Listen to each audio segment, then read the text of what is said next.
If the $1.2 trillion infrastructure bill becomes law, it could lead to expanded passenger rail in the Northwest and bring back an old rail line that cuts through Utah. Fox 13's Aaron Cox has an in-depth look at the possible return of the Pioneer Route.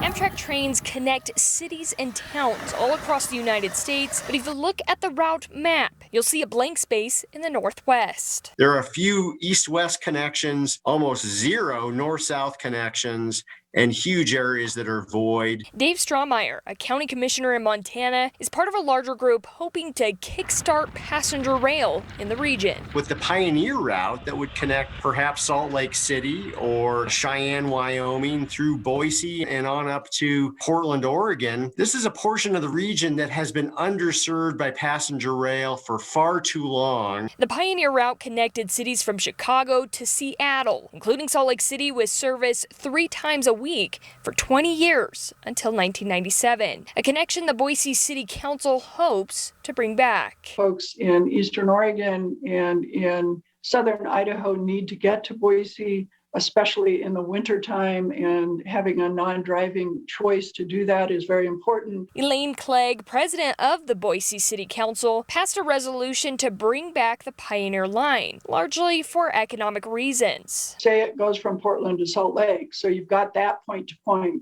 But in between, you've got hundreds of cities, and each one of those can link to its sister, its next city over or 3 cities over.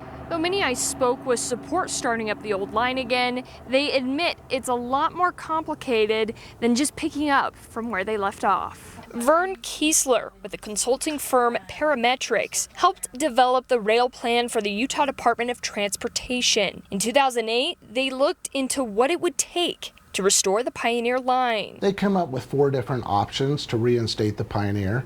4 different routes, basically going from Denver to Seattle or Denver to Portland, or Salt Lake City to Seattle and Salt Lake City to Portland. The most popular route would be Denver to Seattle, going through Wyoming and Utah. But Kiesler says it was also the most expensive option. 13 years ago, they estimated operating costs to be $46.2 million a year, with only $13 million in revenue. And, well, money isn't the only problem. Amtrak has to run on the private freight railroads. And so getting the cooperation from the private freight railroads to give priority to Amtrak passenger trains for reliability and consistency, I think is a big deal. Restoring the Pioneer Route would take big changes, but some say there are rural economies that need them. Really, the only way to come and visit Arches and Canyonlands is by car. Those with the Utah Rail Passengers Association believe enhanced rail service could cut down on crowded parking lots at some of Utah's national parks while allowing for more visitors. We're hoping that all of these obstacles will get worked out. What we want to impress upon Congress, the administration, is that there are actual people, real living, breathing people who live out here in the West who have been underserved too long by way of passenger rail service. In Salt Lake County, Aaron Cox, Fox 13 News, Utah.